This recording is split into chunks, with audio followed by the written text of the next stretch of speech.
Court First Department. Hear, all persons having business with the appellate will be brought near, to your attendance, and shall be heard. Please be seated. Good afternoon and welcome to the Appellate Division, First Department.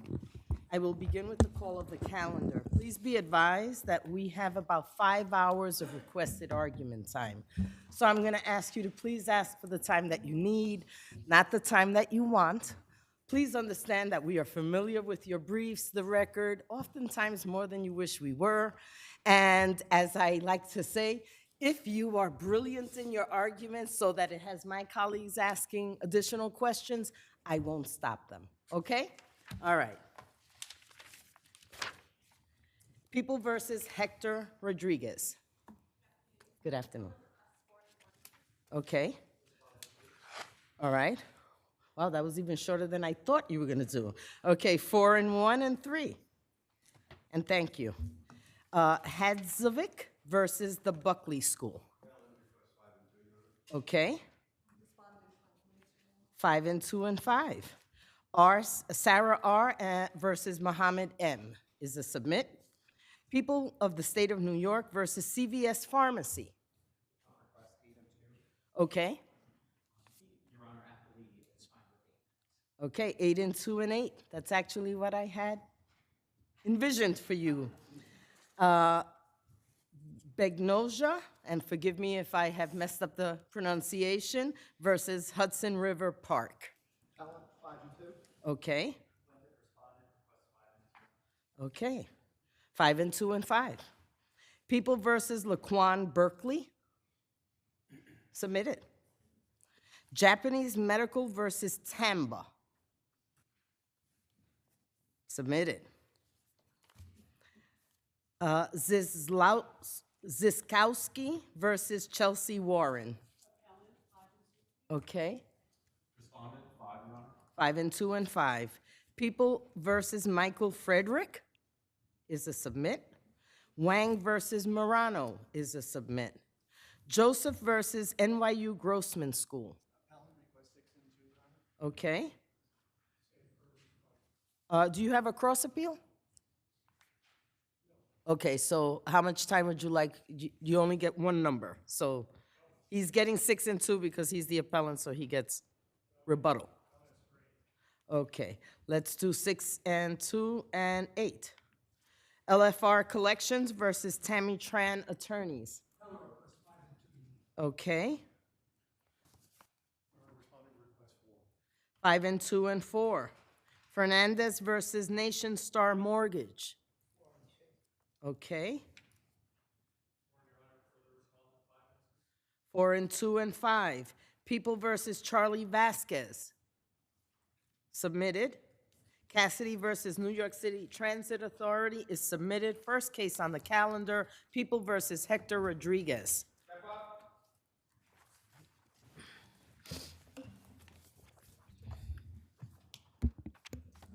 You may proceed. Good afternoon, and may it please the court, Shana Watrous on behalf of Mr. Hector Rodriguez. Mr. Rodriguez bears responsibility for the death of Marcus Cabral, and he has expressed sincere remorse for his actions that day. Without diminishing the seriousness and senselessness of what happened here, we ask that Mr. Rodriguez's sentence be reduced to reflect the wealth of mitigating information presented for the first time at resentencing on the lower concurrent count. The original sentencing court imposed a 22-year sentence, knowing next to nothing about what resentencing Judge Hornstein would later call the significant and horrible circumstances of Mr. Rodriguez's life. We now know that he has been through virtually every circumstance that this court and others have recognized as mitigating: extended homelessness, childhood neglect, severe physical and sexual abuse. We also now have the benefit of seeing the positive rehabilitative steps that Mr. Rodriguez has taken while incarcerated. So much now has come to life, with which changes the calculus of what an appropriate sentence might be. Should we consider the incident, what actually took place here, when weighing whether or not this is a proper sentence for this defendant? Absolutely, absolutely. And once we do that, once we consider that, do the aggravating factors, the aggravating effect of what occurred here outweigh any mitigation? No, Your Honor, and it's not about that outweighing the mitigation. It's just about weighing it and seeing what might an appropriate sentence be. There's a certainty that Mr. Rodriguez has been convicted and is being punished and will be punished. The question is simply, given all of the new information that we have, is 22 years still an appropriate sentence? Counsel, how old was the defendant when he was convicted? When he was convicted, probably like 37. 37, right? So at that time, that information was known, right? All the information that you are saying to us now, that was all known then. No, Your Honor. What wasn't known that is known now? All of the information about Mr. Rodriguez's childhood, and I don't have to go through everything there right now. Right, But but all of that was, he could have let. He wasn't a 16-year-old boy when this happened, right? Correct. Although the two people who he commanded to do the crime were children. I certainly wish that He's a 30-something-year-old man, and he commands a 17-year-old, right, to shoot someone 5 times in the face. he didn't command shooting someone in the face. He didn't command shooting. He actually, the Well, jury all right. credited that he only asked for a beating. In any case, Right. whatever happened led to the death of Marcus Cabral. We don't contest that. And Mr. at Rodriguez, that time, he could have discussed. yes, and I certainly wish that the defense counsel at sentencing had done that. I don't know why he didn't. He's I guess deceased that's now. what I'm trying to get at. He's not a young man. This is his second felony offense, and none of this comes out. In Why any is case, that? I think it was a lack of investigation by that defense counsel. In any case, now that Investigation, all it takes is, my life was messed up. This is the kind of stuff that defendants tell their attorneys if attorneys ask the right questions. Counsel in this case had to know what the exposure his client or her client was facing, right? So it is on the defense attorney to ask the questions, right? certainly, Okay. I'm not contesting that. I was not defense counsel at sentencing. I don't know what defense counsel asked. He's now deceased, but this information is now properly before the court, and it was not before the sentencing court. In addition, all of the information about what he has done since, which wouldn't have been available. Pre-sentence probation report Yes, there in was. this case? And did your client answer the questions honestly with the probation officer so that this information would have been contained in the sentencing report and would have then been considered by the court? Does the sentencing report reflect your client's forthrightness about this information? Because this is information that a pre-sentence report after a conviction before sentencing would entail and would request that information. Was that done here? Your Honor, this is the kind of information, the kind of sexual abuse that was disclosed here is the kind of information that can take decades for someone to feel comfortable disclosing, especially to a probation officer that he wasn't talking with an attorney. So I guess that's why I'm asking. And the guy is not 20, he's 37 at the point that he is convicted. He has, You're saying even if, he's talking about abuse that occurred when he was 3 or 4 or 5, you're saying that still wasn't, 30 years still wasn't enough time.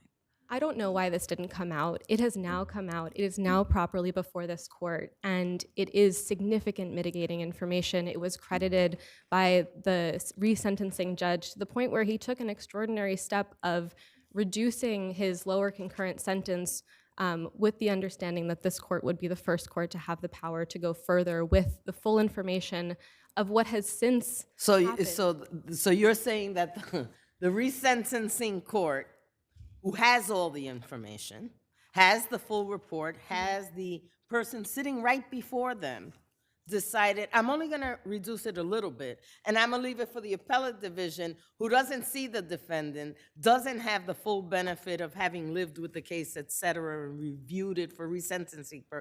That's what you're saying? No. The court below decided, I'm only going to reduce it a little and let the appellate division do the rest? Your Honor, the resentencing court only had jurisdiction over the lower concurrent sentence. The resentencing court had no power over the overall 22-year sentence, only the 15-year sentence on the facilitation charge. Okay. So that resentencing court said, does this really matter? You know, he's had a terrible life, clearly. Got it. Does this really matter? And I said, sorry, Counsel Bullough said, this is something that is on appeal before the appellate division. They will be able to review all of the information here. Now I understand Okay, you. thank you. Got it. Thank you. Sorry about that. All right, it's your turn. May it please the court, Oliver Lee for the people. Good afternoon, everyone. Your Honors, defendant's 22-year sentence is fair for ordering the shooting, coordinating all the participants, and exploiting 2 desperate people to carry out a sophisticated murder. And the sentence is also more than appropriate, even considering the 11 years that his co-defendant, Edwin Colon, received. Colon pled guilty pre-trial to second-degree criminal possession of a weapon, which carried a maximum sentence of 15 years. The actual shooter got 25 to life, correct? I'm sorry, Your Honor? Did the actual shooter get 25 to life? Yes, Your Honor, which is the more appropriate sentence. And he was much younger, wasn't he? The actual shooter, I believe he was younger. I'm not recalling his exact age, but yes, defendant was the oldest person and the most senior. Also, based And he on the had trial, been in the gang for the longest, right? yes, and also based on the trial evidence, he had the highest ranking position in the gang. He was first crowned to the Bronx subsect of the Latin Kings that acted on this initial dispute. The killing could not have happened without his approval. Defendant supplied. Can you address counsel's argument that the sentence that was imposed was without the benefit of the full implication of the mitigating circumstances of this defendant, and why, on the basis of that, should this court not consider a further reduction since the court below could not? Sure. So the initial sentencing court did not have all the information about his childhood, specifically because defendant did not give that over. Defendant was the one that chose not to attend his initial probation department interview. And then even when he did attend, he made a single statement that said, oh, I didn't attend because I wanted to speak to my attorney. He highlighted none of these allegations about his about his childhood, claiming about sexual abuse. Okay, I'm gonna play devil's advocate because I gave it to her on the other side, right? So that I agree with you. All of those things happened, but the defendant doesn't fully understand how the court operates, what the court is going to consider, that him sharing this highly sensitive information, because we can agree that being sexually abused, that a man being sexually abused, a woman being sexually abused, is a highly sensitive thing, very difficult for survivors to talk about. So again, why is that not an appropriate factor for this court to consider in determining whether resentencing and reducing his sentence would not be appropriate? Well, Your Honor, you are correct. It is a very sympathetic factor if it were verified and if true. Defendant, even at his resentencing proceeding afterwards, there are no other affidavits. There are no people swearing to the fact that these things have actually occurred. Everything is completely, uncorroborated. Or self-reported, maybe? Self-reported, exactly. And Isn't that usually the case? Yeah. With sex abuse? I mean, well, sex abusers don't go around signing affidavits or videotaping themselves. well, specifically his allegations of sex abuse, his mom was the one that came in and stopped, I think, the initial abuse where an aunt, or I'm sorry, a boyfriend of his aunt had positioned him and his sister inappropriately.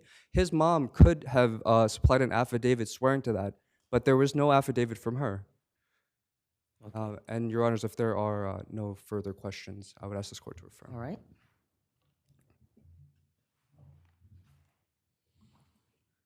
Counsel, do you know why we don't have such an affidavit? Like you said, that's not typical for mitigation that's presented at sentencing. This was never contested below. The prosecution had months with this resentencing memo, never contested any of this, not at the resentencing, not in their briefing before this court. This was consistent, detailed information that we received in this investigation, and there's no reason not to credit that. The lower court observed his demeanor and credited that and took the step of reducing the sentence that he could reduce. As I said, this is the first court now that has the power to reevaluate the overall sentence with the benefit of this new extensive mitigating information. So we would humbly ask that this court consider this information, Judge Hornsteed's judgment that it warranted a lower sentence, in addition to his expressions of deep remorse that are ongoing, and also his co-defendant Edwin Colon's 11-year sentence. We just ask that this court reduce the 22-year sentence in the interest of justice. Thank you so much. Thank you very much. At Zavic versus the Buckley School.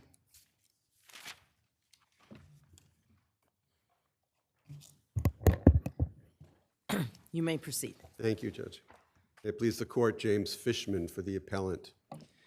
Your Honor, this case involves an illegal deregulation of my client's apartment, and we believe that there are at least 3 separate threads or grounds on which this court can reverse the motion court and find that this is an illegally deregulated apartment and that my client is subject to rent stabilization. The first one is that the motion court was flatly wrong in its analysis. It's just an objective inaccuracy what the court did when it said that if the 7.5% increases had been applied to all of the subsequent leases through 2013, that it would have reached the threshold anyway. That's just wrong. The threshold in 2013 was $2,500, not $2,000. So that in and of itself is enough to say this should be reversed and sent and found that there's no deregulation. But we also have a massive amount of fraud. This is not just an indicia of fraud, this is permeation fraud throughout the entire rent history. We have 22 years of overcharging. Defendant admits that they're in their chart that there were overcharges, correct? Yes, That's not an issue. no, they do not. They provided a chart. But defendant's chart shows that at some point, the luxury deregulated, the number was hit prior to your client getting. Sorry, the number was The number for luxury Deregulation. deregulation was hit. hit. Right, according Only to because- defender's numbers. Only because of a fictitious second vacancy increase.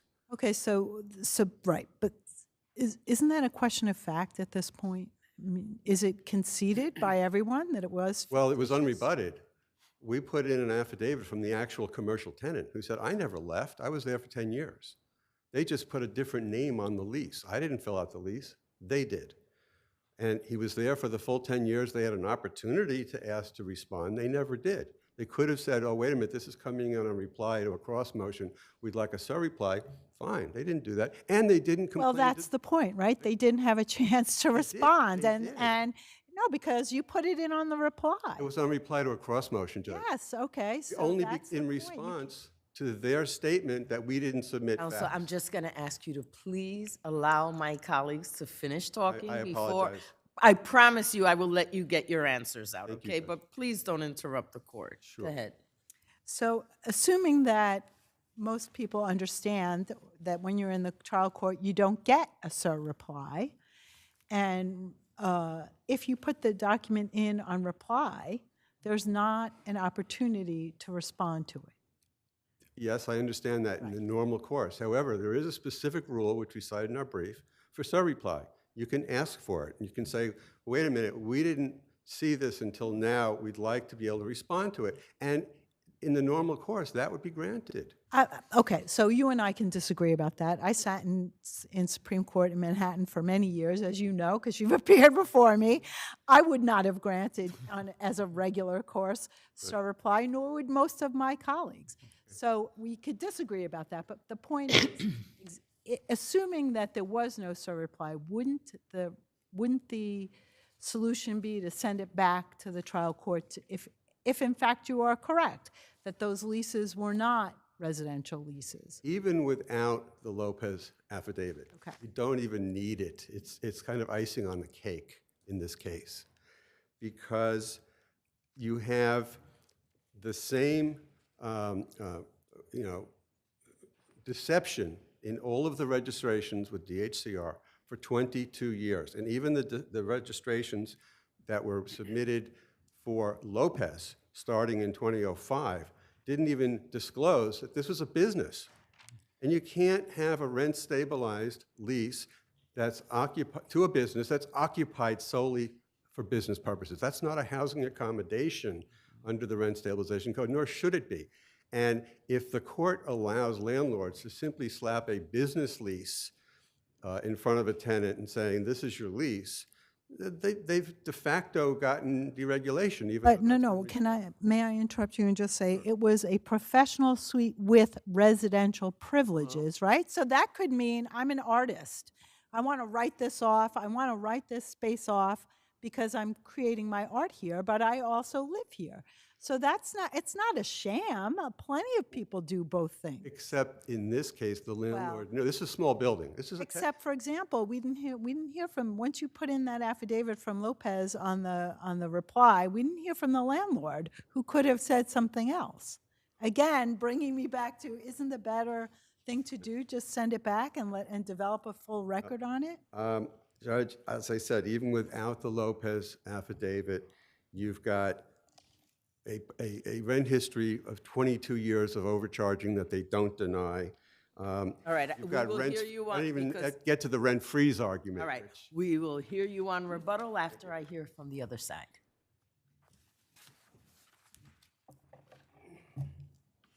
You may proceed.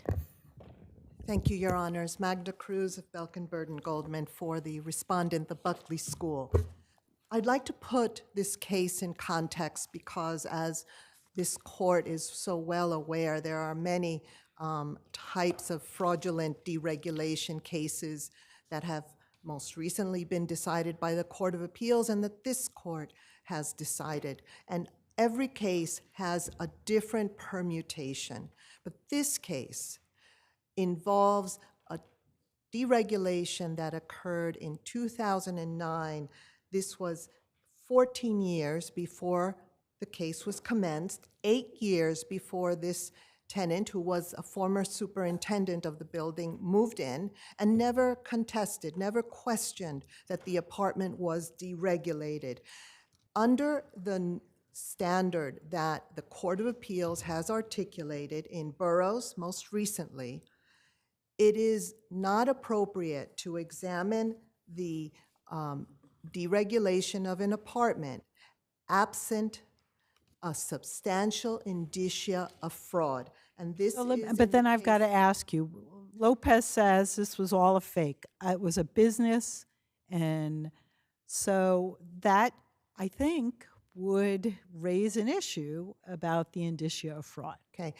So I respectfully, Your Honor, I disagree, because there is nothing inappropriate with a corporate tenant having a corporate lease and then the lease being transferred to an individual that happens to have been the officer of the corporate tenant. Agree, but that's not what Lopez says happened.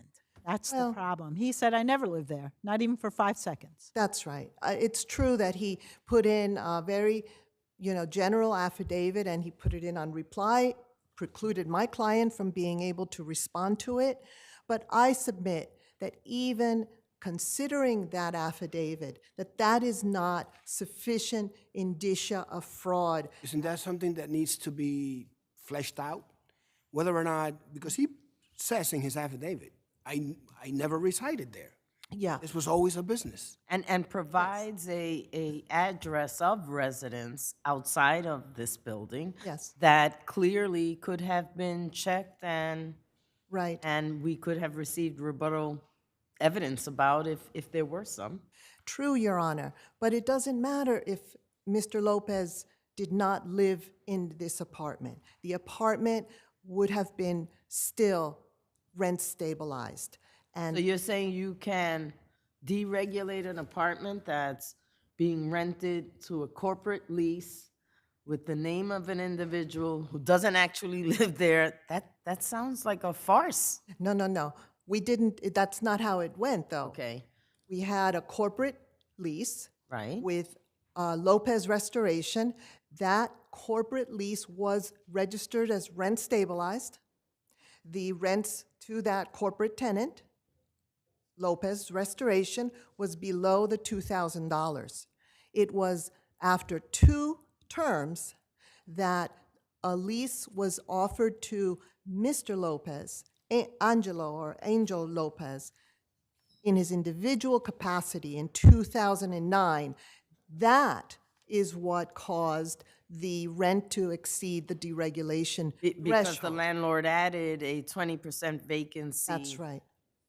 For essentially the same tenant, just you're changing the corporation for the individual. Again, that kind of sounds like a bait and switch. Well- And at least deserves some discovery to determine what happened here. I would only ask the court to Okay? review its own decision in matter of Gavriolov versus Unger Consulting Group. It has a similar fact pattern, Okay? corporate tenancy to an individual. This is at page 28 of my brief. All right. And in that case, this court held that that was appropriate. There was no inappropriate deregulation there, even though the rent also jumped to a deregulation threshold level. And that's what occurred here in 2009. That, I submit, does not elevate a indicia of fraud as defined by the Court of Appeals in Burroughs that would require the court to investigate the legitimacy of the I just want to make clear, your argument is that a corporate tenant can hold a commercial lease with rent stabilization rights? Yes, And yes. And even though the rent stabilization law excludes from its purview Yes, it does. accommodations used, so how could that be? Those are two, Because- that's what I'm saying, it's like, because this corporate lease had also residential use that's a that was different thing. permitted. But you said to me, I thought you just said No, it no. doesn't matter if it Correct. wasn't. That it would be does matter if temporarily it was exempt. You're residential. absolutely correct, Your Honor. Okay. But our position is that during the Lopez restoration period, the apartment was rent stabilized, and it only became deregulated after it was rented to a new tenant, Mr. Lopez. Our position is that was legitimate, and there, because of the 20% increase, it caused the apartment to enter deregulation. Thank you, Your Honor. Okay. Your Honor, Judge Mazzini, you're absolutely right, this is a farce. The second lease, the 2007 lease, said nothing about residential. In fact, it said the opposite. It said purely business purposes. So they can't deny that the second lease, which they also claimed was rent stabilized, and they registered as rent stabilized, it was on a business lease form like the first one, and it eliminated any residential use at all. So the corporate lease cases that counsel cites are explained, in our brief. We distinguish them on page 9 of our reply brief, that these are cases where there's an actual hiatus. There has to be, in order to be a vacancy, it requires a hiatus in possession. There was no hiatus here. They don't even claim there was. It was the same person. Why would that matter? If I have a lease and I say it's for the corporation with a residential thing, and the corporation's liable under the lease, and then the corporation says, I don't want to be liable, but Mr. Lopez says, I want the place, I'll take it, I'll be liable for it. Why is that not a legitimate It transaction? matters because the corporate lease cases that counsel cites all involve leases for a residence, not a lease for a business, to use it as a business. That's the distinction. There are no cases that say a corporation. No, but I thought you were sort of saying that that's a fortiori a fraud, and I don't see that as without, a fraud with as a matter of law, is I guess what I'm trying to if say. you're The corporation violating- doesn't want to be liable anymore. It's- So the individual says, I'll take the lease myself. I'll be liable for it. If I don't pay the rent, you can sue me individually. Your Why Honor, is that illegitimate? Respectfully, Your Honor, it's the purpose of the lease that matters.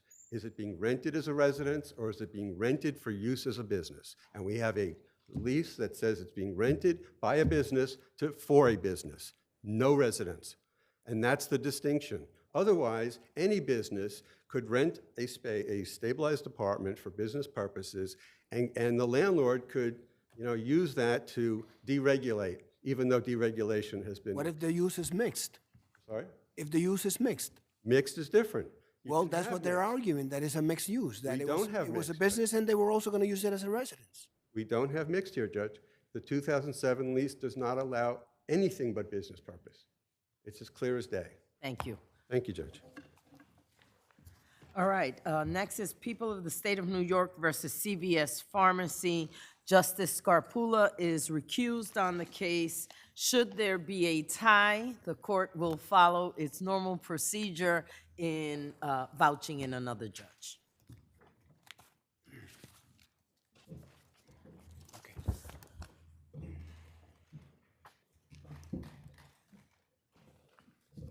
Counsel, you may proceed.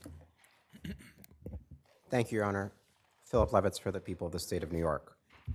The Attorney General filed this antitrust action to hold CVS accountable for exploiting its market power to force. Can I get you to bring that mic a little closer to, I want to make sure I Sorry, can yes. hear you, Thank you. okay? Is All that right. better? Thank you. The Attorney General filed this antitrust action to hold CVS accountable for exploiting its market power to force safety net healthcare providers to pay CVS billions of dollars to use its third-party administrator for the 340B drug pricing program. Supreme Court committed two basic errors in dismissing the Attorney General's complaint on the pleadings, in violation of this court's liberal notice pleading standard. First, the court rejected the Attorney General's extensive factual allegations about the relevant market, and second, the court took judicial notice of and relied on CVS's unsupported and disputed factual assertions that are contrary to the complaint. So first, Supreme Court erred in rejecting the Attorney General's well-pled factual allegations. The Attorney General's complaint alleges in detail the realities of the 340B program that makes CVS 340B contract services a distinct product market. Specifically, the complaint demonstrates that by law, healthcare providers participating in the 340B program can obtain the benefit of that program for patients who choose to fill their prescriptions at CVS only by entering a 340B contract with CVS.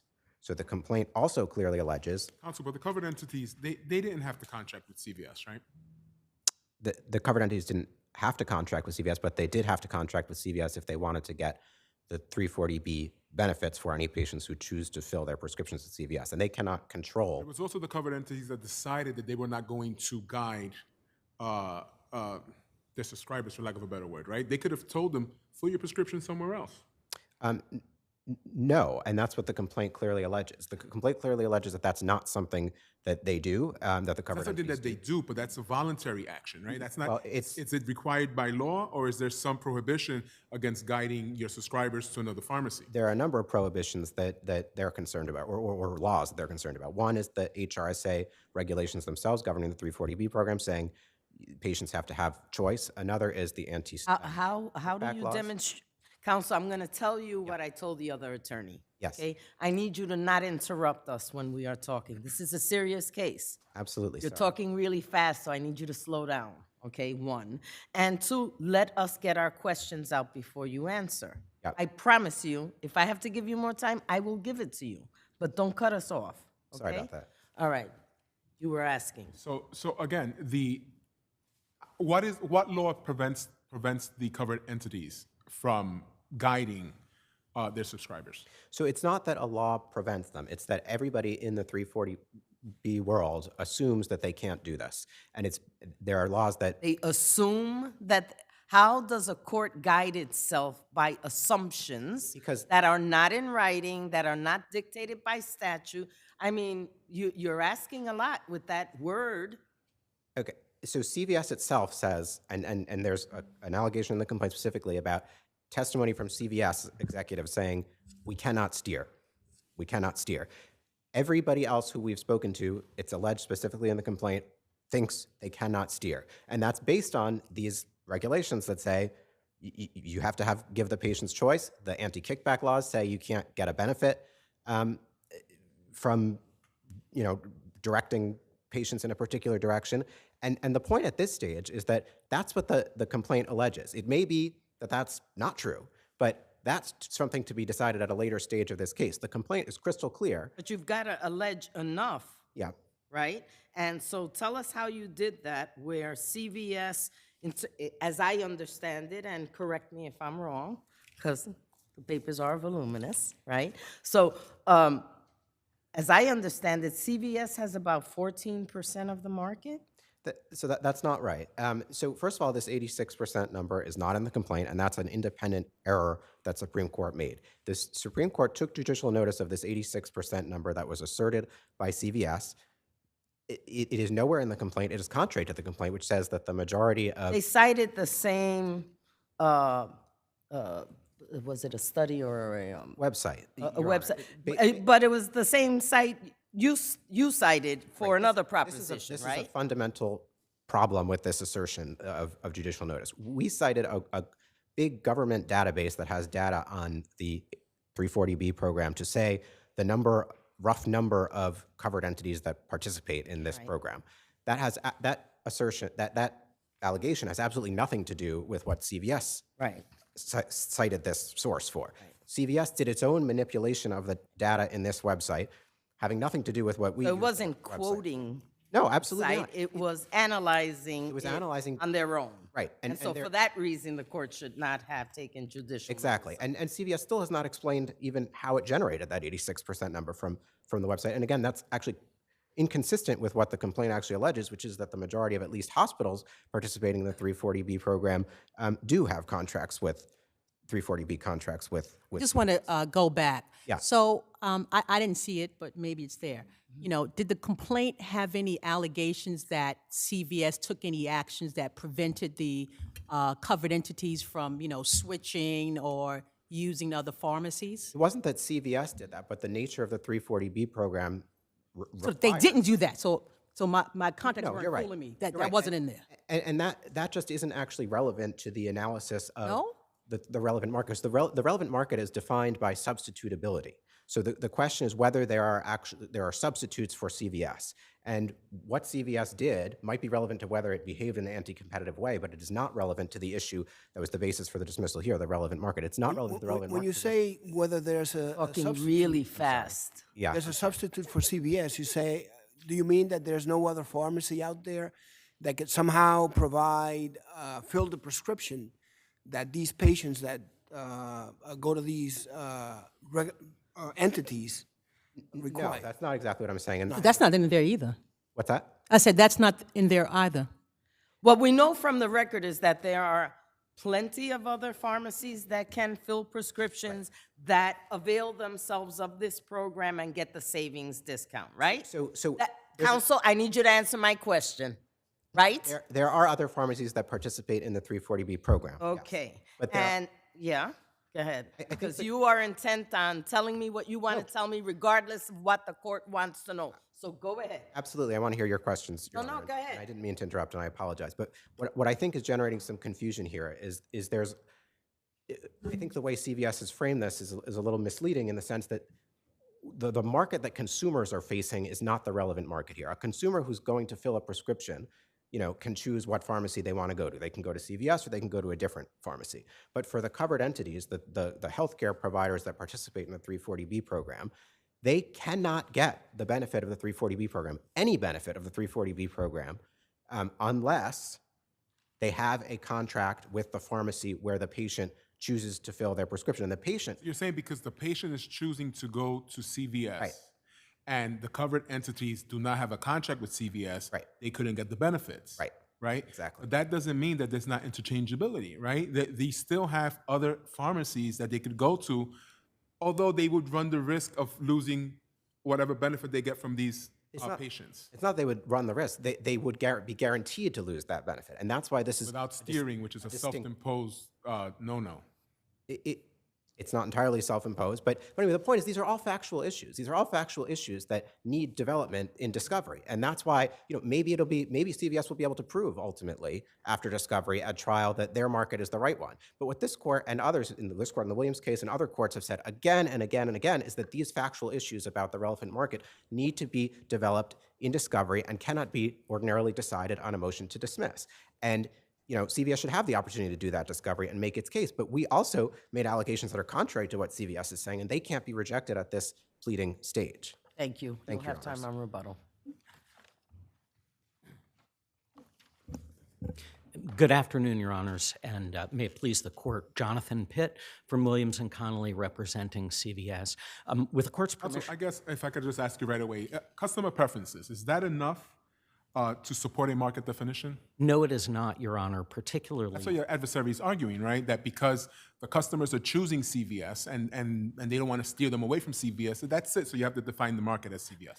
Yeah, and we cited case law in our papers that speaks to that point, particularly in a circumstance where the allegation here is a single brand market, which, of course, there is case law discussing that in the context of market definition, it tends to be a factual type of decision that courts make. However, there is equally a very strong line of case law, Your Honors, that speaks to what happens when somebody tries to allege a single brand market.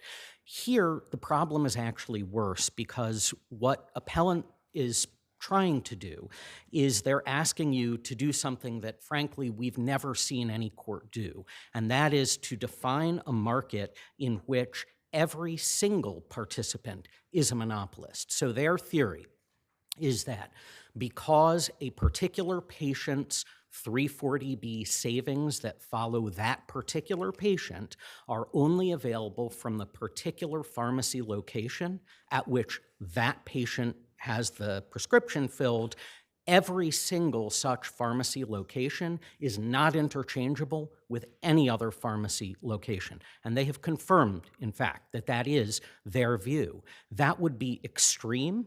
It would be unprecedented. The real... How is that view affected by the fact that some patients, their insurance may require that they use CVS? Sure. So I think the fundamental problem, to answer Your Honor's question, is that the question that the appellant is asking is specific to patients who, for whatever reason, and in a sense the reason doesn't really matter, but for whatever reason get their prescriptions filled at CVS. The question that needs to be asked, however, is what do patients as a whole do, or what do covered entities as a whole do? Because the focus of the Donnelly Act is supposed to be market-wide competitive effects, not competitive effects as to...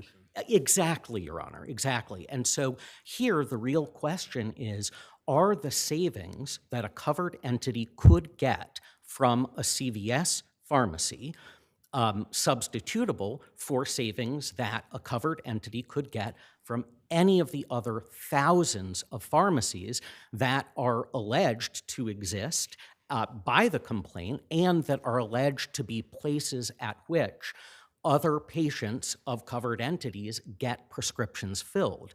That is the substitutability question. And I think that if you look, what you will find with respect to appellants' arguments is that every single one of them is focused on just that segment. That is, the segment of CVS patients, as they might be called, even though, of course, we know that patients get prescriptions filled oftentimes at many different pharmacies. But CVS patients, looking at just those patients, how can I recover those savings? And that, Your Honor, is what I would suggest is not the correct question in this case. And that is, we've seen several courts now reject precisely this market definition. And again, I think a look at those opinions will show that that really is at work. That is, what these courts are saying is that no reason is given why the savings that are attributable to, say, a CVS pharmacy are not substitutable or fungible or replaceable with the savings that are available at any other pharmacy. And in a sense, that's really the crux of the issue here and the problem with the arguments that we are hearing from the other side. I'm glad to discuss other aspects, for example, anti-steering and the like. But I think Your Honor's questions or what they suggested, in my view, had it right. The first time they filed this complaint, they had a series of allegations that claimed that steering was illegal, that it could not be done. They've moved away from that. They've moved away from that, Your Honor. They have. And what they did was, after filing a notice of appeal after the first decision, while that notice of appeal was pending, months and months and months later, while the notice of appeal was still pending, they filed a second complaint under a new index number in the Supreme Court, which was effectively an amended complaint, which had a few amendments, not a lot, but a few. And then they didn't perfect their notice of appeal, so that appeal effectively, as I understand it, then dissolved, and they proceeded with this second case.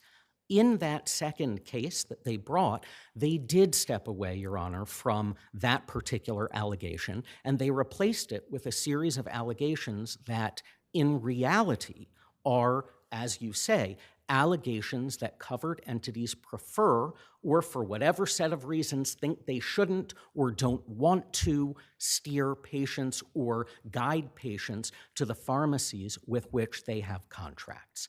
So, as Your Honor discussed, and as I think we have been discussing, those are not sufficient, especially in the context of what is at best a single brand market that has been asserted here. And there's a long line, we think, of cases that speak to that issue.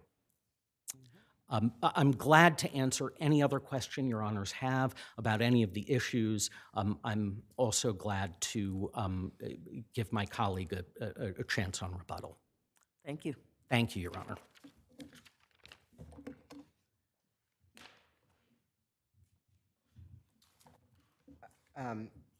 Thank you, Your Honors. I think the thing that I want to say most fundamentally here is that the things that CVS is saying are factual issues. They're factual issues about how one might define the relevant market. One might define, there are factual questions about whether you can steer. Why is this not a single brand market situation? This is a single brand market situation. But why is that appropriate? That's appropriate because, as the Second Circuit said very clearly in an analogous situation in the Sabre case, and other courts have said, the Kodak case in the Supreme Court said this, is that you can have a single brand market when there are no substitutes available for the whatever is included in the market. And how have you shown that there's no substitute? Because we know that there are thousands of other pharmacies in New York who can fill these prescriptions and avail themselves of the savings, right? No? No, not for patients who fill their prescriptions at CVS. But that's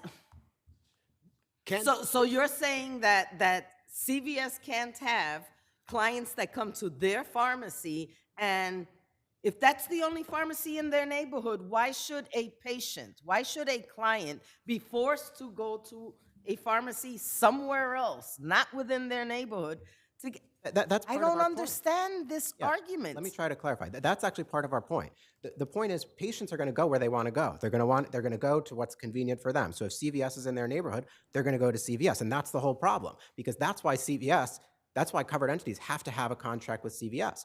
Because if the covered entity doesn't have a contract with CVS, it cannot get the benefit. Because they're such a good company, and they have so many locations that can service their clients, that they should be punished for. I don't understand. Again, I'm trying to. Please, go ahead. I'm trying to explain exactly. I think your intuition about the patients are going to go where they want to go, that's exactly right. And we specifically allege that in the complaint. And that's one of the factual issues that makes it appropriate to have a single brand market here. Because the way the 340B program works is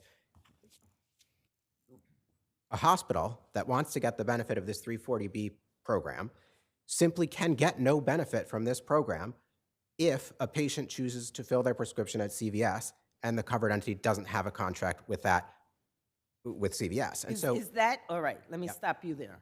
So let's say, and I don't know, it was alluded to in the papers, and so perhaps it's true, that Walgreens is one of the entities that has a 3420 program, right? It does have a So if this patient that you're talking about goes to Walgreens instead of CVS, the same claim applies to Walgreens? So now because patients from whatever hospital that doesn't have a contract with Walgreens, because their patient fills their prescription at Walgreens, somehow they are violating and creating? it's not that they're violating anything, but first of all, I want to be clear. Walgreens does not do what CVS does here. That's simply untrue. Which is what? Which is to require that that any covered entity that wants to contract with Walgreens to participate in the 340B program, to get the benefit of the 340B program for patients who go to Walgreens, must use their third-party administrator. What CVS is doing here, that's the unlawful conduct. So it's the use of their preferred third-party administrator that is problematic. And the requirement that you use the third-party administrator, that's what's problematic. And they're the only ones doing it. They It's suggest the requirement that if you use us, that's who's going to be our third-party administrator. And you're stuck with that person because that's who we use. What's wrong with that? That is classic per se unlawful tying, because what they're doing is CVS is using its market power in the context of getting these 340B and that's where the contracts. That's where the details lie, right? Because you're saying it's using its market power, but there's no allegation that, for instance, CVS offered products that were not available at other pharmacies. There's no allegations that it has designated a service to block other entities from switching, and there's no allegations that they from switching to other pharmacies, right? So absent that, how are they using their market power to do anything? Because, CVS says, in fact, there's a specific allegation in the complaint where CVS says, we understand, this is the reason they acquired this third-party administrator, WellPartner. The reason they acquired, and this is, again, CVS said this in its own internal documents, that access to CVS pharmacies is critically important to covered entities. The covered entities want to have these contracts with CVS because that's the only way the covered entities can get the benefit of the 340B program. That's where they have power. That is the only way they can get the benefit of the program for the patients that fill their prescriptions at CVS. Right. Not every single possible prescription that's filled in New York State. But the point is, this is why they have market power. They have market power because they know that the covered entities need these contracts with CVS to get the benefits of the program, because patients are inevitably going to fill their prescriptions at CVS. And again, there are specific allegations in the complaint about how, whether it's... So it sounds to me like the issue is with the choices that patients are making. It's not. And it's not because, again, there's a lot of confusion here, and the confusion is stemming from, whose market are we talking about? Consumers can choose whatever pharmacy they want. Covered entities cannot. They must choose CVS. They have no choice but to choose CVS if they want the benefits of this program. All right, thank you. Thank you. You've said it a couple of times, so I got your argument. We clearly are going to have to look at these papers some more. Thank you, Your Honor. Thank you. All right.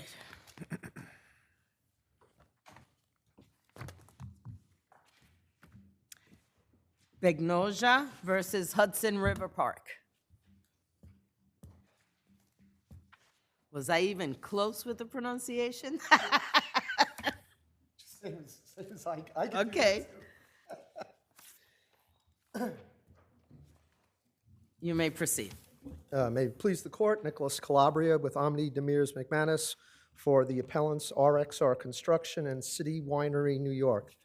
It is our position that the motion for summary judgment granted to the plaintiff should not have been, because there are questions of fact presented in this case, exactly how this accident happened.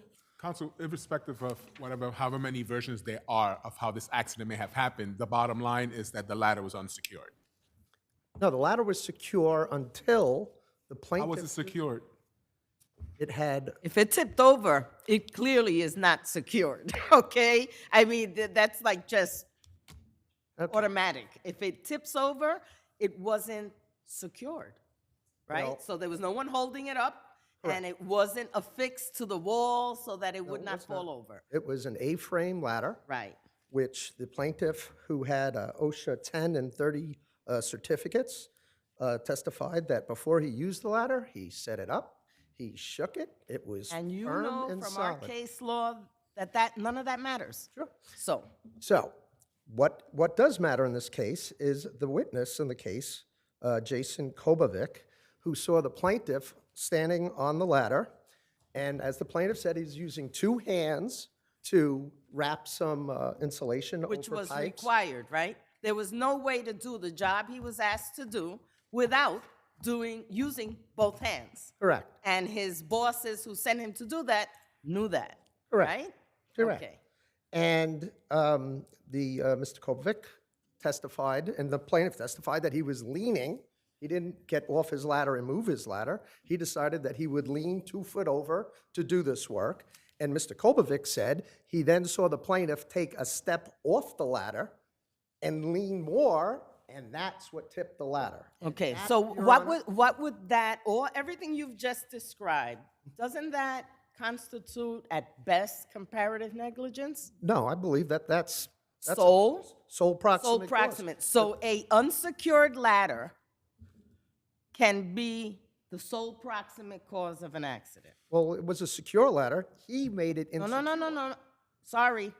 Our case law just doesn't support your argument. Okay. Well, I will continue to try to make my argument. May I By all means do. Can I ask you, did he have a lanyard?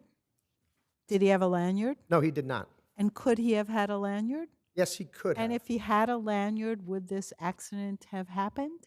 I don't know the answer. No, yes, you do. It would not have happened, right? If he had either a lanyard or if, and a lanyard is one of those devices, right? So Right, even and if you agree that the ladder was an A-frame that had nothing wrong with it, the lanyard would have been a device that he should have had to prevent his fall, and he didn't have it.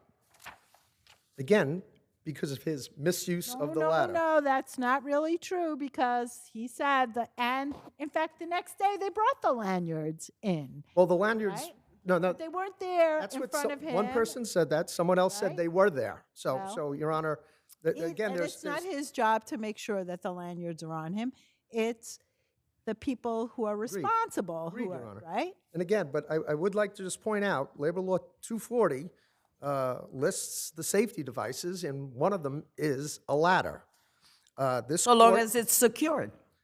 and this ladder Now, was we're going to secure. keep going around in circles on this point. And this ladder was secure until he decided Okay. to go against ANSI and OSHA standards and lean over the ladder and then take a foot off the ladder. So he only had one point of contact with this ladder, and that's what brought the ladder down.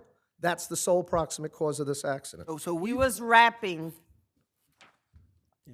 above this. Correct. So he had to stick his hands through all these pipes, get that insulation around the bigger pipe above these pipes, right? And you are standing there suggesting that he should have been able to do that with one hand so he could hold on to the ladder. No, I'm not sure how he could do that. I just said he went with 1 point of contact. He took his foot off the ladder. Well, that's what your witness says. Yes, and that's why there's a question of fact in the case, and I believe a jury should be able to No, hear that. that does not equal sole proximate cause. Even if I accept that as true, I still have an unsecure ladder. And so his misuse, as you put it, of the ladder or how he did his job is comparative negligence, which is not a defense to 240 sub 1, but you'll have time on rebuttal.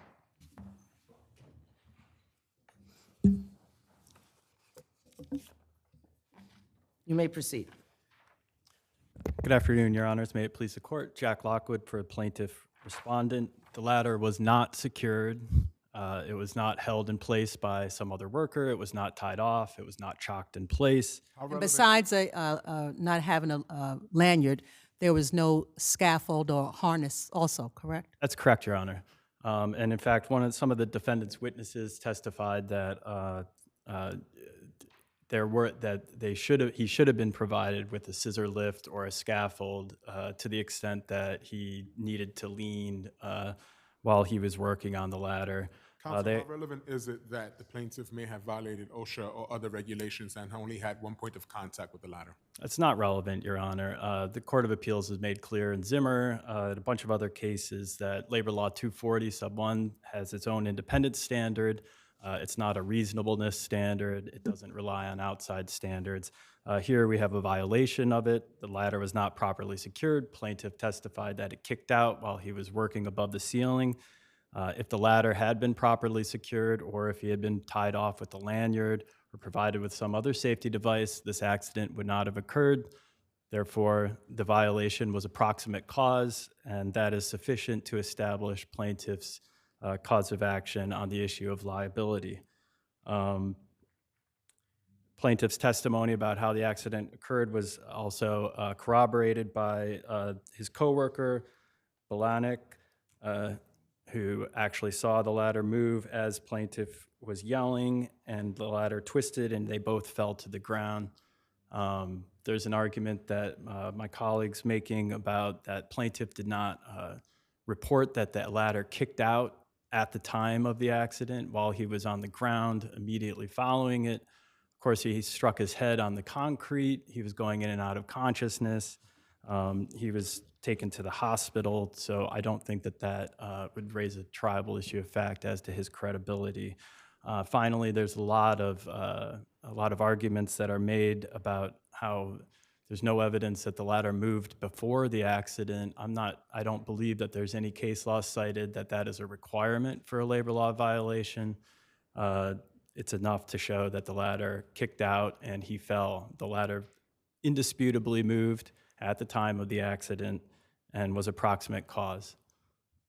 If your honors have no further questions, I'll rely on my brief. Thank you. I just have one more because Yes, Your Honor. he brings up, Counsel Kulpovic. Yes. If I'm pronouncing that correctly, right? And so I think he also testified that if a person has to lean and they're on a ladder, that it would be appropriate to have a scaffold or a baker's lift, right? That's exactly correct, Your Honor. He did testify to that, and he also testified that someone should have been holding the ladder for him if he was to use the ladder, which obviously no one was holding it. Thank you, Your Honors. Thank you. You have 2 minutes. Again, I would like to argue that 240 cites safety equipment. One of them is a ladder. This ladder, there was nothing wrong with it. It was not defective in any way, had rubber feet, was secured. But for this gentleman deciding to take his foot off a ladder and lean over, this accident would not have occurred. We have case law in this department where plaintiffs were using construction buckets to stand on, and this court held, no, he should have been provided. A construction bucket is not a safety device that is enumerated in the labor law, right? Right. And Okay. so, and what did this court cite? The safety equipment that he should have been provided with? A ladder. So a ladder is.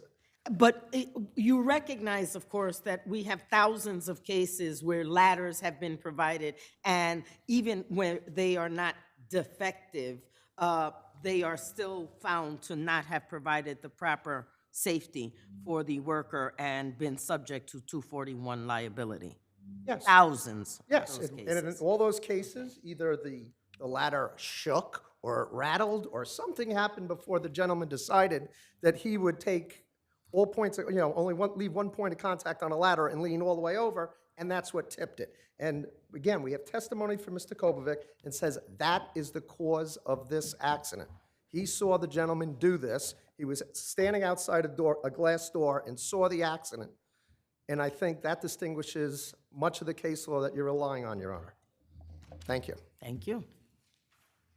People versus, Ziscowski versus Chelsea Warren Corp.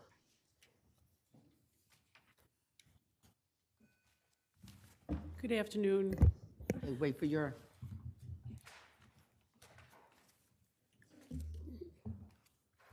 You may proceed. May it please the court, my name is Marguerite Peck. I'm here on behalf of the appellant, Chelsea Warren Corporation. We're here today to ask the court to reverse Judge Dagoust's September 18, 2023 decision and order wherein he denied summary judgment to the appellant.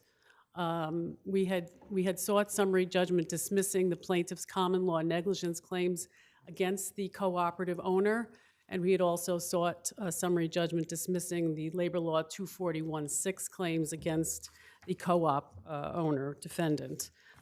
Judge, there are three areas that I'd like to point out during this argument that we feel the judge erred in his decision. Number one, as it's well settled that notice is an essential element of a negligence action.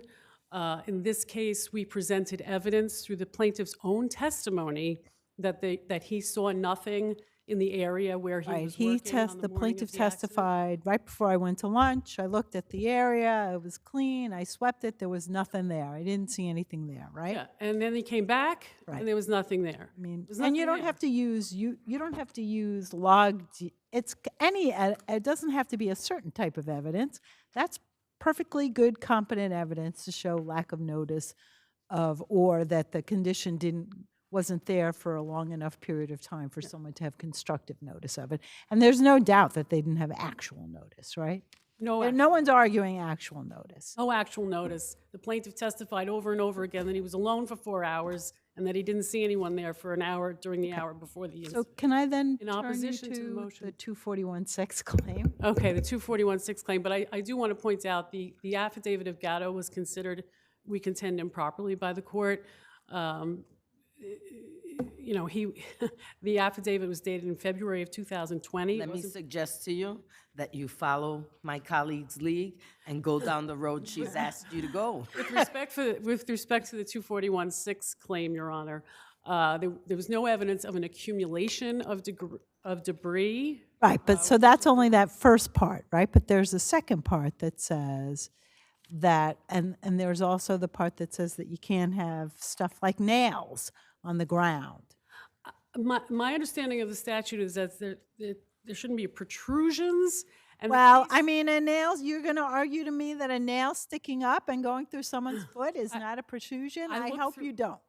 I looked through the cases. I can't find a case where you have a nail that's just appeared or rolled onto the maybe floor. because it's really common sense. It's not. Right? Counsel, Let me I think you heard the admonition to the other attorneys. Please let my colleague finish her statement. Don't you think that's kind of common sense? A nail sticking up, it's literally, if you looked in Merriam-Webster's and say, what's a protrusion? You would see a nail sticking up, right? I don't believe there was testimony that the nail was sticking up. However, I also would like to point out that there was no accumulation of debris, and also we through the plaintiff's testimony showed that his company, Cracovia, had maintained the area. He had swept the area. So in order for there to be a finding of liability under that statute, you have to show that the employer failed to provide a clean place.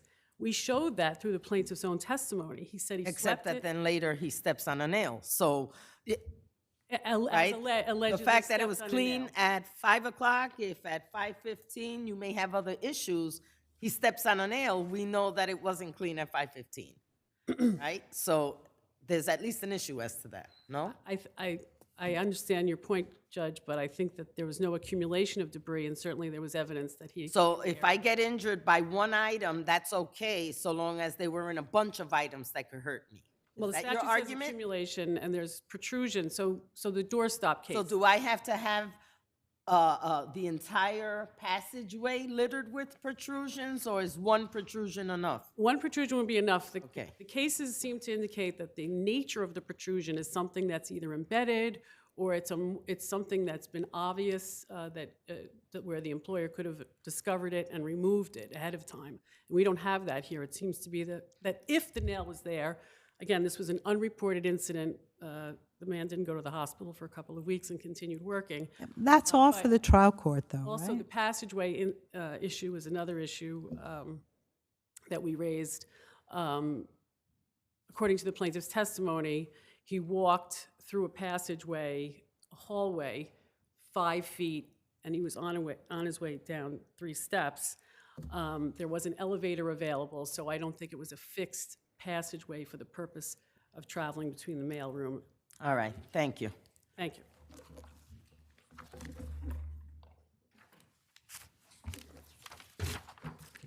You may proceed.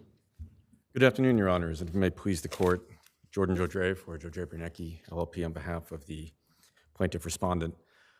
Defendant raises a litany of perceived grievances regarding the lower court's holding, denying their motion for summary judgment as the Labor Law 200 and 241-6.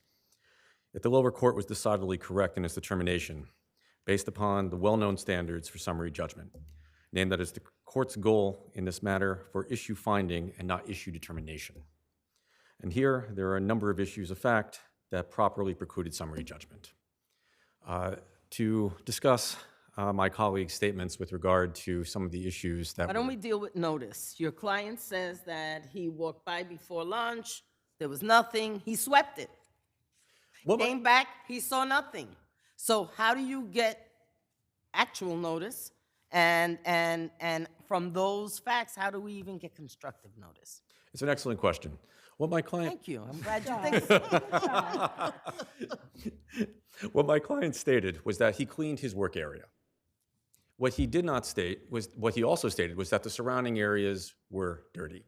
The affidavit of Brandon Gatto, or I should call the infamous affidavit of Brandon Gatto, given my colleague's continued statements that it was improper, corroborates. Let's assume we're he not, wasn't a let's, witness. yeah, he wasn't not a a witness. witness. So he corroborates nothing. And let's assume that we agree that that shouldn't have been, let's take out Gatto, Yes. all right?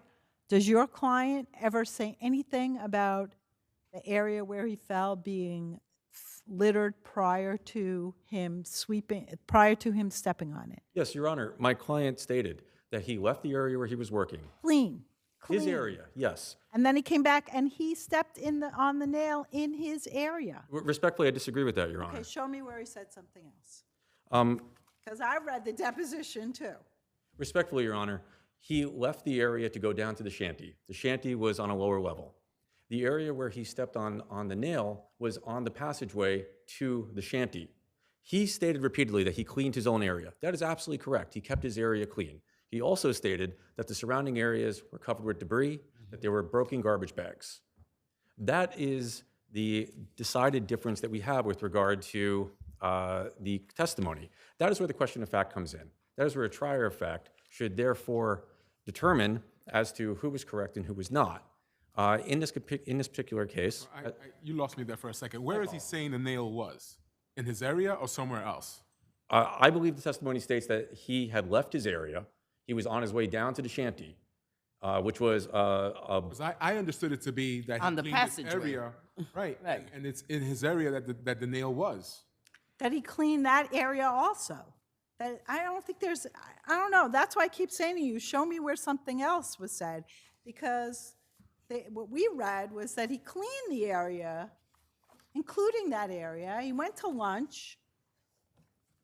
He came back, it was still clean. And then he went down. Well, yes, he cleaned his area. So Yes, Your Honor. but you're saying something that where the nail wasn't his area, and that I don't agree with. Are you, my understanding of the record is that the plaintiff testified that he cleaned the area in which the accident occurred. The nail he stepped on was a finished nail, approximately. Counsel, I'm talking to you about where the accident occurred, and Yes. you're talking about the nail. I know he stepped on a nail. The question is, where did he step on that nail? Was it in the passageway can I finish my? I so apologize, Your Honor. Okay. Was it in the passageway that would then call into question the applicability of 241-6 and the subsection that you have cited, right? So is it in a passageway? Because when you're talking, you keep on putting your hands like it's going down. So is it in the passageway or is it in the stairwell going down to the shanty?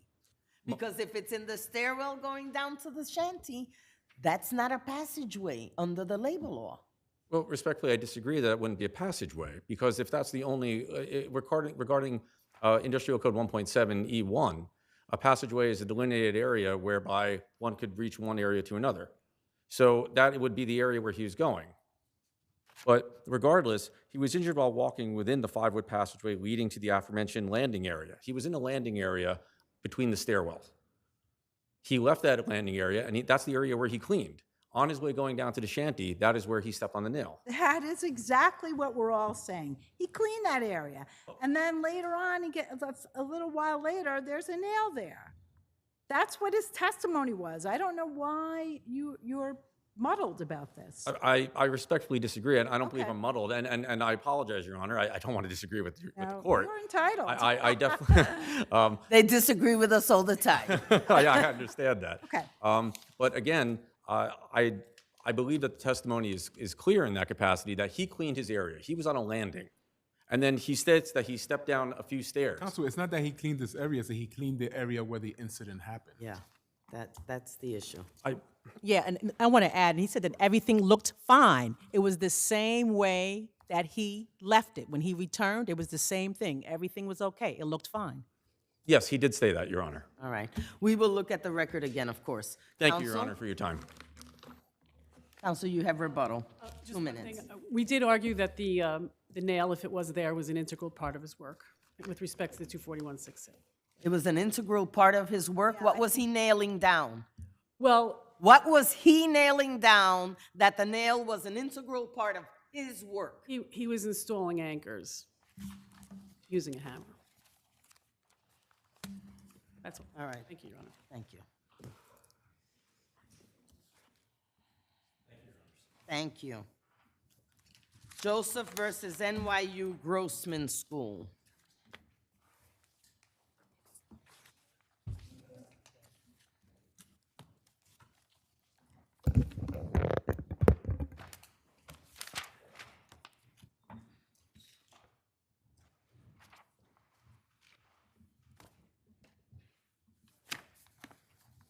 You may proceed. Thank you, Your Honor. May it please the court, William Dayhill from Coviello, Weber, and Dayhill, counsel for the plaintiff appellant, Dr. DeAndrea Joseph. And we're here today seeking reversal of the lower court's ruling, which dismissed the entirety of her complaint. The claims for discrimination were reversed based on an assertion that they were required to go through an administrative review process first. Why is that not an accurate argument? Because the issues that are the discrimination involved in this particular case do not require the PHHPC in its review of technical medical issues to address. The discriminatory conduct here, as is alleged clearly in the complaint, began over a 6-year period, none of which dealt with medical or patient care issues. There was a demotion in May of 2023, which was the demotion That demotion happened before the suspension of her privileges, correct? And it happened, that's correct, Your Honor. And that was an error, unfortunately, that the court below made, where it transposed the sequence of events and found that the demotion occurred in September. We have a demotion, we have a suspension of privileges, then we have a text message, and then we have a termination. Yes, Your Honor. We have a demotion, an objection to the demotion, a restriction of 2 privileges, not a suspension of all privileges, not a termination of employment, then a publication in the National Data Practitioners Database, which indicates issues with character and honesty. Then we have a challenge. Now that database, typically what is it that is required to be reported in that database? As I understand it, Your Honor, and as is indicated from counsel, it is intended to my adversaries in what their filings are, it's intended to alert other institutions about the medical competency and skills of the particular practitioner. So here, the issue that we've raised is the entry itself discusses 2. And I'm sorry for interrupting because I want to make sure I get this right. Sure. And so that they were duty bound to report the pulling of privileges, of surgical privileges. They had to Yes, report that particular fact. Yes, Your Honor. What they did, Now, the statement in question, which alluded to, we have concerns about her character and honesty. yes. Was that a required statement? No, Your Honor. Was that a statement that was buttressed by any facts? Your Honor, it's included within the way the statement is written. It describes two medical issues, and then it says, in addition, there's concerns about character and honesty. And the entry here is done in the context of the reporting of the medical issues. And as I've indicated, we said in our reply brief, an entry such as this is not a knee-jerk reaction on social media where somebody may say, oh, I'm reacting to something. I'm confident that we'll see in discovery that there was a lot of debate and discussion about what was to be included.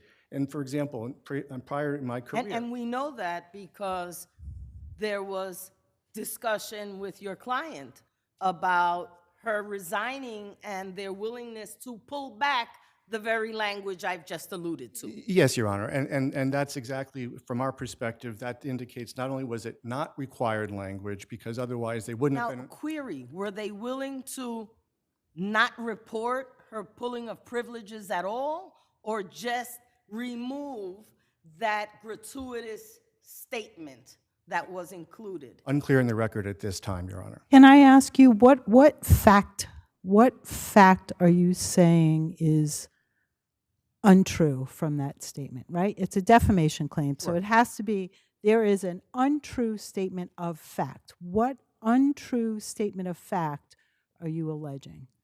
That my client lied in connection with the investigation. But that's not what the statement is, right? The statement is, we have concerns. So that is, we have concerns about her honesty, right? It's not That's what the that statement she says. lied, it's, we are concerned about that. In the, So is that not a statement of opinion? This is what we think.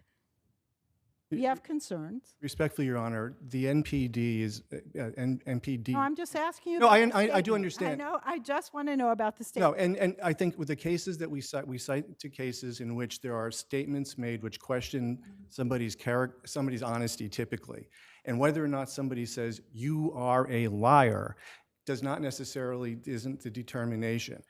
Aren't there a legion of cases that say that language just like this is opinion that's not actionable? We've cited at least two cases, Your Honor, Gross, and I'm forgetting off the top of my head the other case that we cite, where part of the analysis is, what does the surrounding context of the statement indicate to somebody who's listening? And does it indicate that the speaker or the writer knows something that you don't know that's not disclosed that's leading them to voice that particular view? I just want to go back. So this DB report. Okay, got it. So we know it's required by federal law, and certainly if there's any adverse action, for example, restricting of the privileges, that has to be reported, right? Yes, Your Honor. Okay. And so as it relates to this statement that we've been talking about, right, was there any basis for that, you know, as far as medical? Not that's reflected in, certainly in anything that's been reported, and certainly nothing that's been reflected in what we know to date in terms of making the allegations. All we know is what was stated in the publication of the report itself. Am I correct that her privileges were withdrawn months before the termination issue came about? Yes, Your Honor. And that was the crux of that, what pushed it over the line was her text communication with colleagues and the claim that they were being harassed. That is 100% correct, Your Honor. So what you allege with regards to that is that the determination was based on solely the text message and how NYU perceived them or alleged them to be intimidation and retaliatory. That's correct, Your Honor. So according to your allegations, the reasons for the termination are based on the text and it's divorced of the suspension of privileges. 100%, Your Honor, that is correct. So let me just ask you one last question, may I? Yes, of course. You are claiming, though, that the loss of privileges was because of discrimination and not because of the two incidents that were reported, correct? So, yes, Your Honor. So those allegations, those allegations have to go through a review by the medical board, right? Respectfully, no, Your Honor, and I'll explain why. It's important to understand that over 6 years, there had not been one medical issue. So there's two questions that come up with the restriction of the privileges. One is the timing. It occurred within a shouting distance of the objection my client stated to being demoted for reasons that were unrelated to medical care, number one. So there's a retaliation question in here in terms of the thought process as to why this conduct led to, at that time, the restriction. Right, but why not just let the medical board do its determination, and if it finds, for example, that it was suspect or not for the correct reason, you can always, it's not you don't lose that claim, right? But Your Honor, Does that board consider issues of defamation It or does- discrimination only issues of technical medical processes and outcomes? Am I correct about that? You are correct, Your Honor. So And that also- the only expertise required by this process of hearing is only on the issue of whether her mistake, as they call it, and perhaps it was, I'm not a doctor, I don't know, right?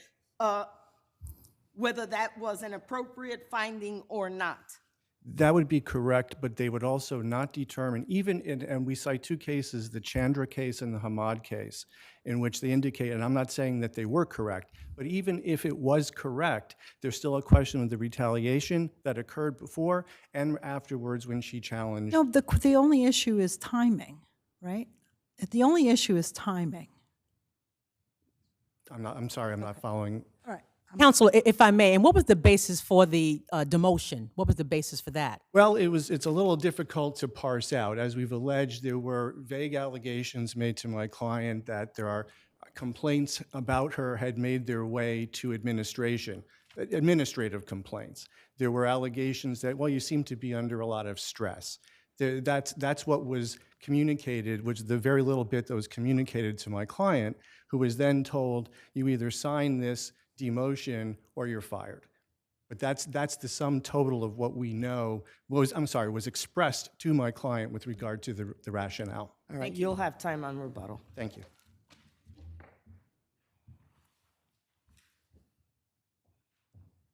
Good afternoon. May it please the court. My name is Leonard Rosenberg from the firm of Garfunkel Wild. And I'm here on behalf of respondents, NYU School of Medicine, and the individually named defendants.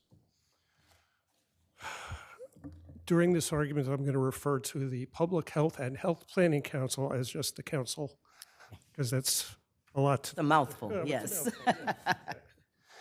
So, appellant's complaint alleges 10 specific times that the hospital did not have a legitimate medical basis for restricting her surgery privileges.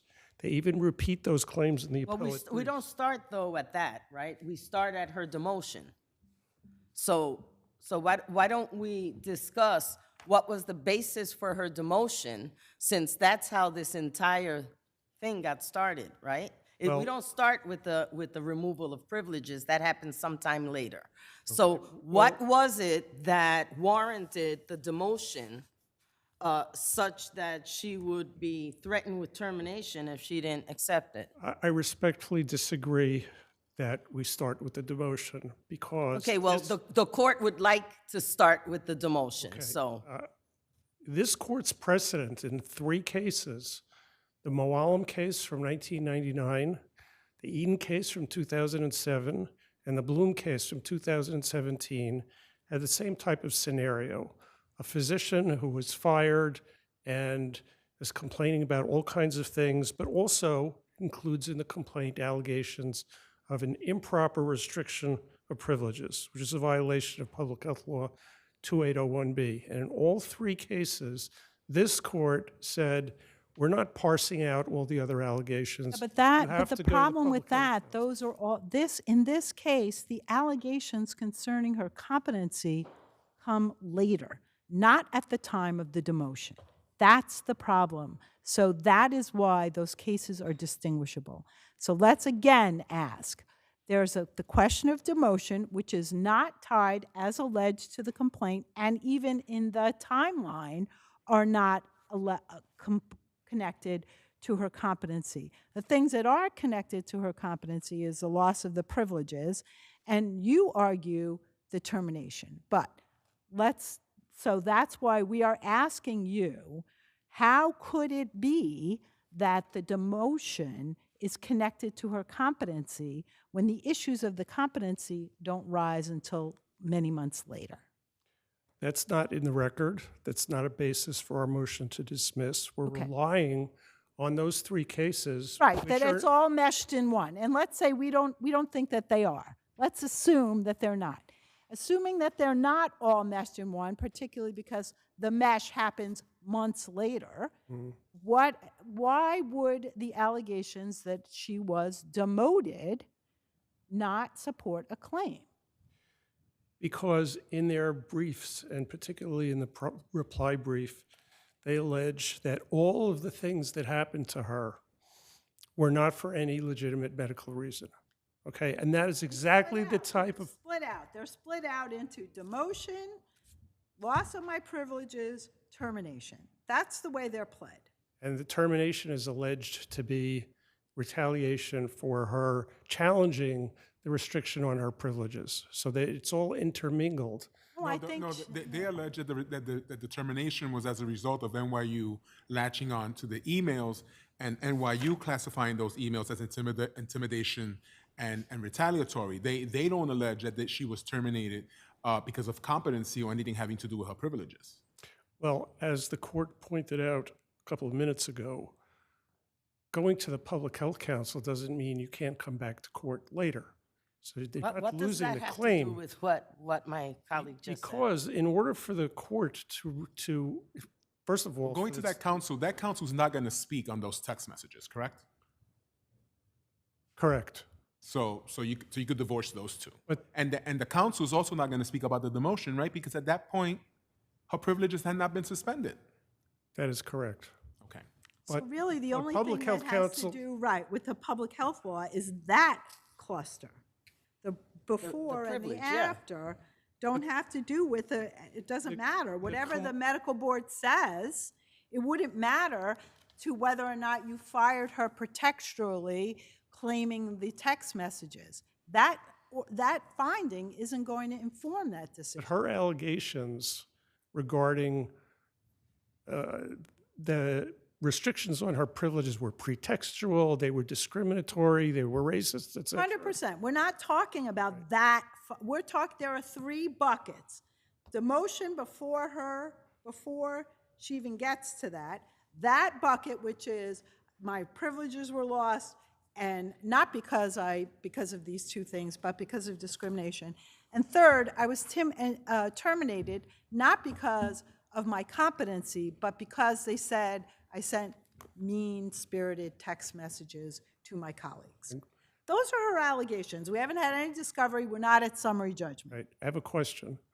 Uh, We made a motion. Go ahead, but we don't normally answer questions. No, It goes the other way. We made a motion So, to enlarge the record to include the complaint in Eden. I'm And sorry? No. No, Okay. no. We're not enlarging the record now. So those are her allegations. Again, we're at a pre-answer motion to dismiss. So yes, the question about whether her competency affected her loss of privileges is absolutely going to be tied to what the medical board says. But her allegations concerning demotion several months before and her allegations that she was fired because of nasty text messages will have nothing to do with that determination. Do you not see that? I do see that, but based on this court's precedent, including Eden, Bloom, and the other case I mentioned, it still has to go to the public No, health. you're saying to us, they're not going to opine on these two other claims, but we've got to go through the motions of going through that process for her to be heard in this court? No, I don't think so. The only thing that the council, you just said yourself, the only thing that the council is going to determine are issues of the propriety of the suspension of her privileges. That's it. That is correct. Okay, so then the issue of whether she was properly demoted, they don't get to decide on that, and we don't have to wait for them to decide the medical issue before we determine whether there's enough here to go forward, sir. Well, under this court's precedents, No, that precedent doesn't say that. I urge you to review those Right. cases. I mean, let's assume that we disagree with you, okay? Let's just assume that we think that those cases are distinguishable, but let's not. But then, right, after that happens, then obviously you have a defense to the termination issue, but you still don't have the demotion issue at the beginning of the process. Has nothing to do with it, right? So that's going to be the tough one. Well, And you have a defense to the third one. I think that splitting up the case so the Public Health Council is reviewing one part and the court's going ahead with the other. But the Public Health Council is only going to review one part. You said so yourself. Right. But we've got your arguments, and trust me, I will be reviewing those cases again. Okay. Okay? Thank A few you. words on the defamation claim? We've been talking about that, no? No. Okay, well, We've been talking I will about- give you another minute, sir. Okay. Clearly, the character and honesty concerns our opinion, but in addition, as is laid out in our brief, I don't need to repeat everything in our brief, it's your decision. Right? I know there are federal immunities, there are state immunities, there's a lot of immunity that has nothing to do even with our own common law. And how about the language in the case of Gross, where the Court of Appeals said, when a defamatory statement of opinion implies that it is based upon undisclosed facts which justify the opinion but are unknown to the reader or listener, it is a mixed opinion and actionable. How is... That case and the other case cited by counsel are distinguishable because the statements were alleging criminal conduct. Not all of them. Not all of the cases were alleging criminal conduct. Well, the two cases that he cited were both distinguishable on that basis. And your decision in Brook versus Peconic Bay shows that this is protected by a qualified privilege as well as the other defenses. Thank you. You have 2 minutes. Thank you, Your Honor. I will be brief.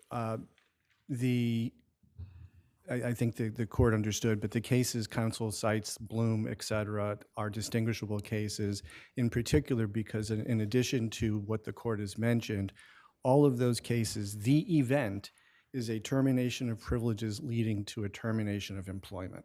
And that simply is not this case, as I think the timeline shows. The other thing that I would mention quickly is that one thing that the council, which I should have come up with myself instead of going through the alphabet soup, is that it will not address whether or not the determination to go forward, whether or not permitted under medical practice was done on a retaliatory basis, and the extent to which it was applied in a disparate manner. That they would not do. I think you would have a hard time making that argument if the finding was that it was required to be, that this was something that was required to be reported, and it was reported, and it was justified. That would really get us in the middle of something, the competency of doctors. The only thing I'll say, Which is why I asked you at the beginning, what is required of the reporting? Is the reporting required to report the medical determination that for a medical reason, privileges were withdrawn without the gratuitous statements that have no facts to them but are filled with innuendo about her character and her honesty. What else is there to inure from the statement? We have concerns about her honesty other than she's not telling the truth.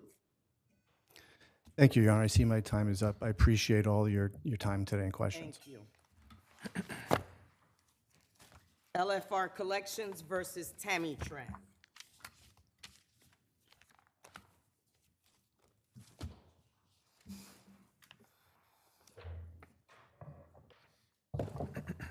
You may proceed. Thank you, Your Honor. May it please the court, Jonathan Warner of Warner and Scheuerman for the appellants, Tammy Tran and our law firm. Your Honor, this case involves $2.7 million in excess interest that was awarded to the respondent in this case because the court below. Isn't what this is about that there was a stipulation, confession of judgment, that if in the event of a default was immediately enforceable and there was a default? Yes. What else is there beside that? This settlement agreement, Your Honor, specifically differentiated between an event of default and the 7% boost in interest.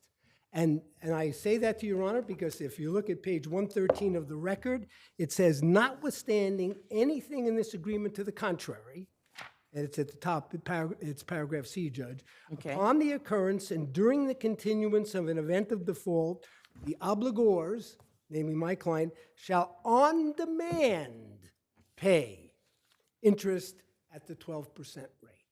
On demand. This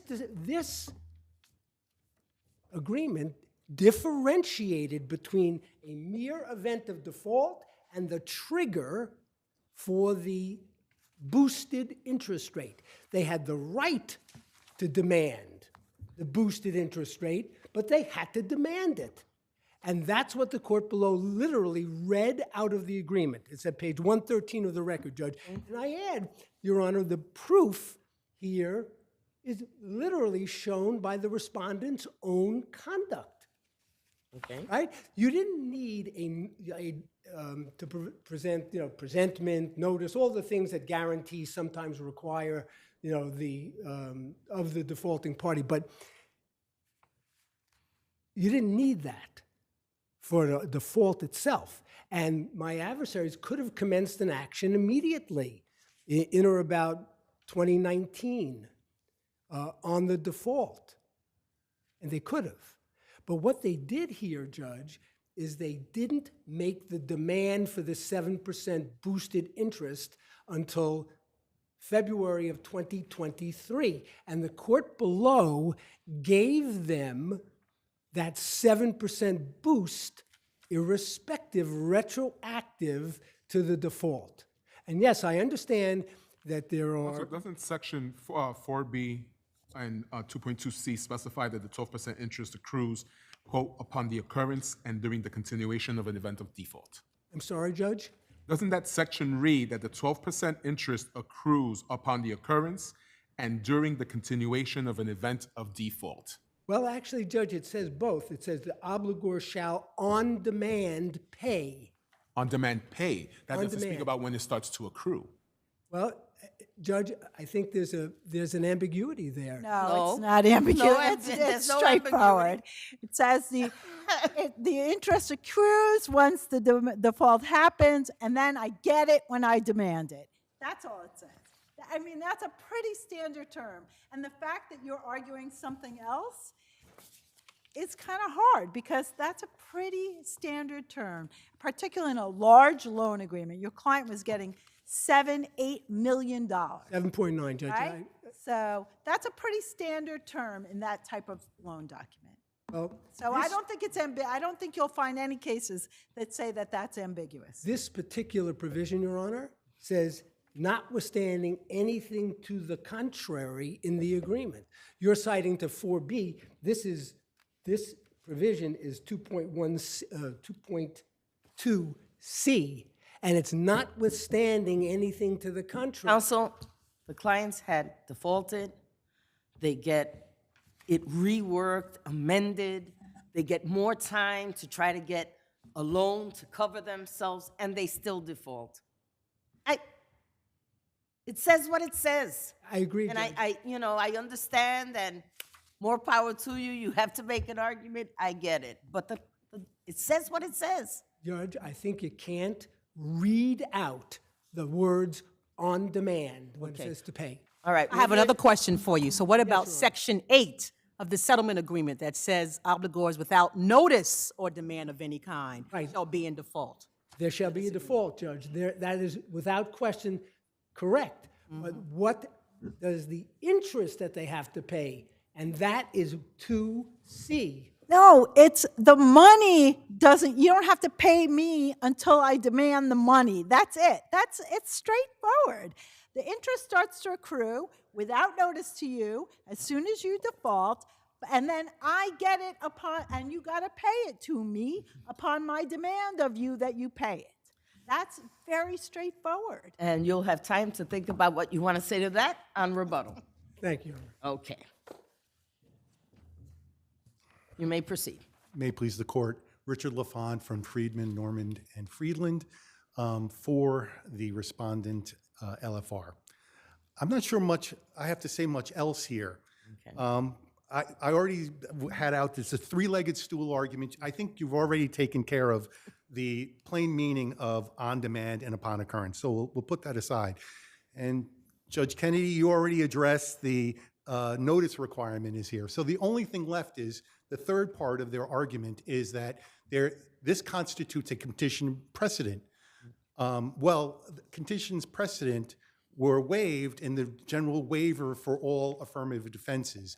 And this court has what I think is one of the great metaphors on waivers. In Red Tulip, this court said it's an insurmountable obstacle. I actually looked that up. Insurmountable means, not surprisingly, not capable of being surmounted. So it's an insurmountable obstacle. And again, I think what my colleague here is saying is asking this court, how insurmountable is it? Well, it's insurmountable. And with that, Your Honors, I'll close, rely for the rest of my papers, and thank you for your time today. Thank you so much. Counsel, you have 2 minutes. Thank you very much, Your Honor. I appreciate the court's concern. Oh, thank you. Okay. Fernandez versus Nation Star Mortgage. Good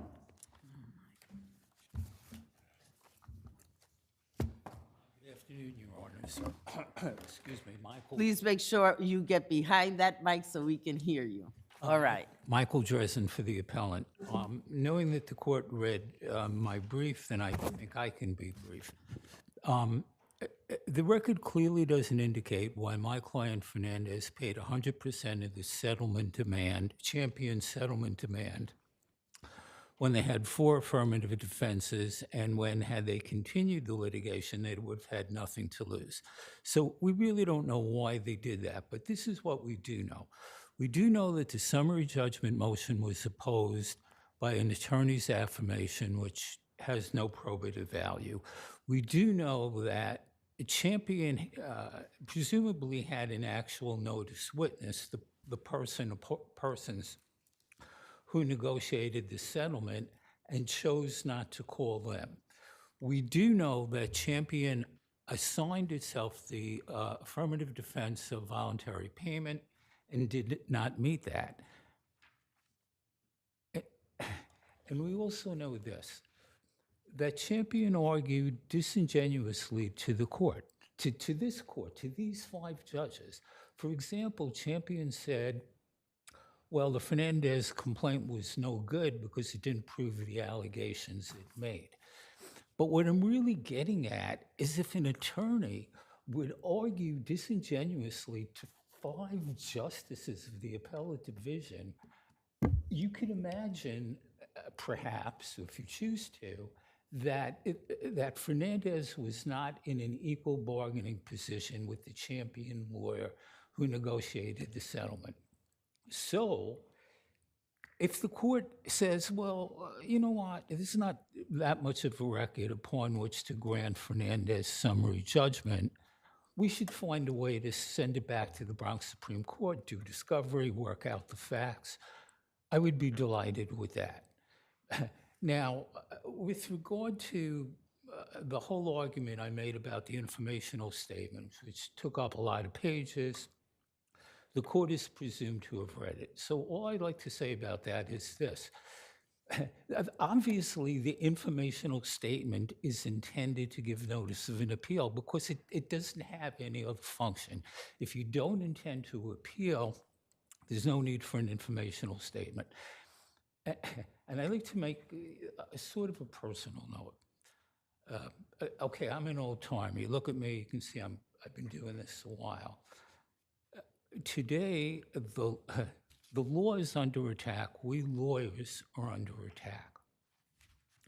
Now, the thing that of course I want the court to save me from myself regarding the informational statement. Of course I want that. But I'd also like this court in New York City, the Appellate Division First Department in New York City, to say, you know what? It's just a form. This attorney really didn't know what he was doing. I can't imagine how bad he actually is, but we're not going to take it out on his client because it's just a form, and we're the Appellate Division in New York City. Thank you. Thank you. Thank you, Your Honor.